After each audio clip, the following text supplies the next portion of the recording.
Alors l'électricité, on t'en parle depuis un bon bout de temps maintenant, mais en fait, c'est quoi?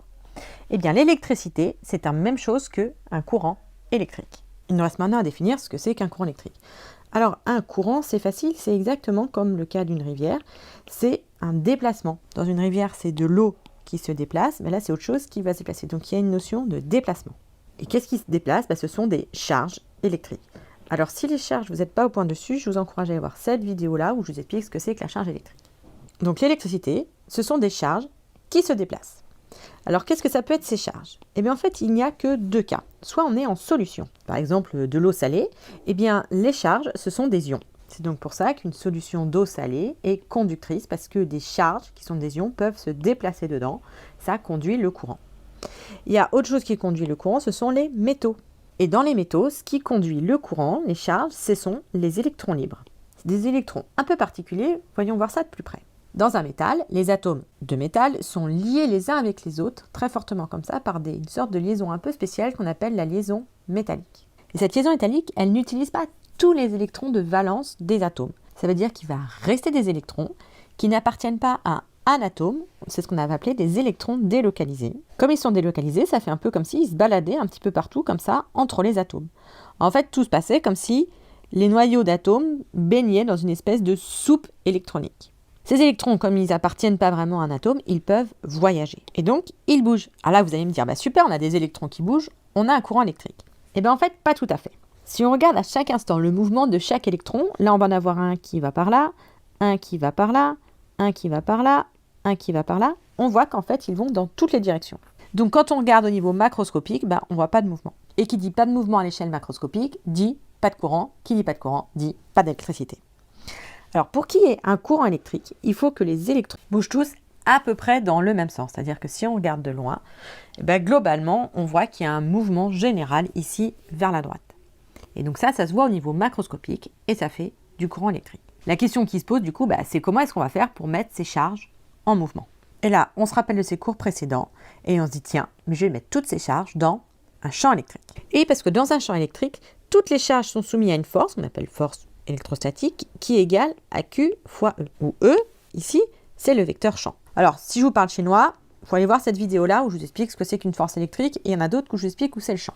Et donc, si je prends mon morceau de métal, avec mes électrons libres, alors ici, je n'en ai dessiné que 3, pour que ce soit plus simple à comprendre, mais il y en a beaucoup plus, et que je mets dans un champ, comme ça, de droite à gauche. Chacun de mes électrons va être soumis à une force. Or, on se rappelle que la charge de l'électron est négative, donc en fait chacun de mes électrons va être soumis à une force comme ça qui va aller vers la droite. Du coup, comme ils sont tous soumis à une force qui va vers la droite, le mouvement va généralement aller vers la droite. Et du coup, tout le monde va bouger dans le même sens. Et donc là, on devrait avoir du courant électrique.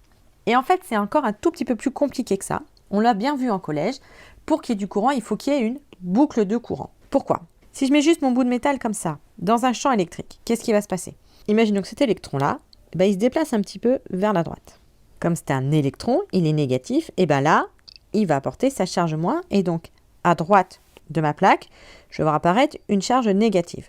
Et du coup, comme la plaque est neutre, à gauche, je vais avoir une charge positive. Passons maintenant à l'autre électron. Lui aussi se déplace un petit peu vers la droite, sous l'action de la force. Il se déplace toujours avec sa charge moins, puisqu'il n'a pas le choix, et du coup, hop, il y a une autre charge moins qui apparaît. Donc là, on voit que le troisième, ça va être difficile pour lui d'arriver là, parce qu'il y a déjà beaucoup de charges moins. Or, lui, il est aussi chargé moins. Et on se rappelle, moins et moins, ça se repousse. Au contraire, là, il y a des charges plus, alors il aurait plutôt envie de rester par là. En fait, il y a apparition d'une autre force dans l'autre sens, et quand il y a quelques charges qui ont bougé, les deux forces sont équivalentes, et du coup, les électrons ne bougent plus. Donc là, on est un peu coincé. La seule solution, c'est de faire une boucle de courant. C'est de faire comme un cerceau, en fait, où tout le monde va bouger en même temps. Quand je prends un cerceau et que je bouge ici, ici ça bouge aussi. Et dans ce cerceau, dans cette boucle, tous les électrons ou les porteurs de charge vont bouger ensemble. Comme tout le monde va bouger ensemble, on n'aura pas cette accumulation de charge. C'est pour ça que quand on branche une pile c'est quelque chose qui va générer un champ électrique et qui donc va créer une force électrique. Si on n'a qu'une branche, ça n'avance pas. Puisqu'il va y avoir 2-3 charges qui vont passer, et puis après, comme il y a une accumulation de charges moins, ce qu'on a vu, ça ne marche pas. Pour allumer la lampe, il faut absolument brancher un deuxième fil pour créer justement cette fameuse boucle de courant. Et si jamais vous avez un interrupteur et que vous ouvrez le circuit, hop, ça s'arrête tout de suite parce que les charges ne peuvent plus circuler. La force existe toujours, il y a toujours une tension, mais comme ça ne peut plus circuler, il n'y a plus de courant électrique. C'est aussi pour ça que qu'on mette l'interrupteur après la lampe ou avant la lampe, ça ne change rien, ça éteint la lampe. Parce que soit il y a une boucle, soit il n'y a pas de boucle. Si l'interrupteur est après, alors oui, il y a quelques charges qui passent le temps de créer le champ dont on a parlé, qui est une accumulation de charges ici, mais tellement peu qu'en fait, ça n'allume pas la lampe. Donc, pour résumer, le courant électrique, ce sont des charges électriques qui se déplacent. Ces charges, elles peuvent être de deux types, soit des ions, donc c'est ce qu'on a vu en solution, soit des électrons, comme par exemple dans les métaux. Il se trouve que c'est quand même ce qui arrive le plus souvent.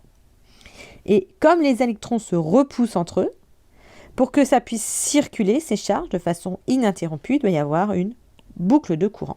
Voilà, j'espère que cette vidéo vous a plu. N'hésitez pas à liker si c'est le cas et à poser vos questions en commentaire si quelque chose n'est pas clair pour vous.